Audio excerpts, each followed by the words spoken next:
राधे राधे भक्तों, आस्था और भक्ति चैनल में आप सबका स्वागत है। अगर आप भी रोज नए व्रत कथा और उनके महत्व के बारे में जानना चाहते हो तो मेरे चैनल को जरूर सब्सक्राइब करें। आइए जानते हैं आज हम आश्विन मास की शुक्ल पक्ष की एकादशी का क्या महत्व है। एक समय कुंती पुत्र अर्जुन ने भगवान श्री कृष्ण से प्रश्न किया, हे मधुसूदन, आश्विन मास की शुक्ल पक्ष की एकादशी के बारे में मुझे बताइए। इस एकादशी का क्या नाम है तथा इसका व्रत कैसे किया जाता है?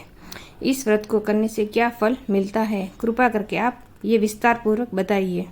अर्जुन की उत्सुकता को शांत करते हुए भगवान श्री कृष्ण कहते हैं, हे पांडु पुत्र, आश्विन मास की शुक्ल पक्ष की एकादशी का नाम पापन कुंचा एकादशी है। ये एक पाप रूपी हाथी को महावत रूपी अंकुश से बांधने के कारण पापन कुंचा कहलाती है। इस एकादशी का दिन भगवान श्री विष्णु को अति प्रिय है। पापन कुंचा एकादशी की व्रत कथा के अनुसार प्राचीन समय में विंध्य पर्वत पर क्रोधन नाम का एक बहेलिया रहता था। वह बहुत क्रूर स्वभाव का था। उसने अपना सारा जीवन हिंसा, लूटपाट, झूठ बोलने, मदिरा का सेवन करने और गलत संगत में रहने जैसे सभी पाप कर्मों में बिता दिया। जब उसका अंतिम समय आया तब यमराज ने एक दिन पहले अपने दूतों को आज्ञा दी कि क्रोध को दरबार में पेश किया जाए।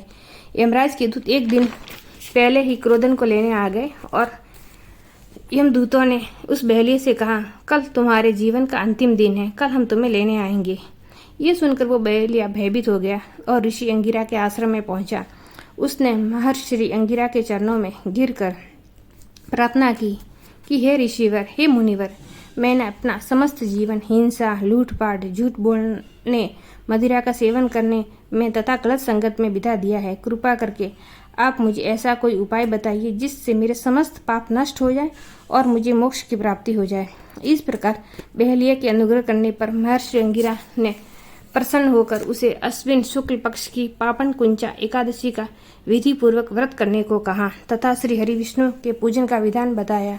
उस बहेलिये ने ऋषि अंगिरा के द्वारा बताए गए पापन कुंचा एकादशी का विधि विधान से व्रत किया और अपने द्वारा किए गए समस्त पापों से छुटकारा पा लिया। आश्विन शुक्ल पक्ष की इस पापन कुंचा एकादशी का व्रत तथा पूजन के प्रभाव से जब यमदूतों ने यह चमत्कार देखा तो वह बहेलिये को लिए बिना ही यमलोक लौट गए। भगवत कृपा से बहेलिये को विष्णु लोक गया। आगे भगवान श्री कृष्ण कहते हैं कि पापन कुंचा एकादशी का व्रत करने से सारे पाप नष्ट हो जाते हैं तथा व्रत करने वाला मन वांछित फलों को प्राप्त करता है। इस एकादशी के दिन भगवान श्री कृष्ण का पूजन करने से मनुष्य को स्वर्गलोक की प्राप्ति होती है।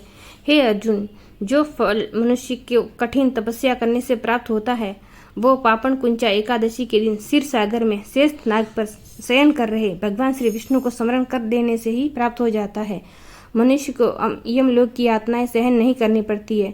व्यक्ति को अपने जीवन में किए गए पापों से बचने के लिए दृढ़ संकल्प करके पापन कुंचा एकादशी का व्रत अवश्य करना चाहिए। जो फल 1000 अश्वमेघ यज्ञ और 100 राजसूय यज्ञ का फल इस एकादशी के व्रत के 16 हिस्से के बराबर भी नहीं होता है।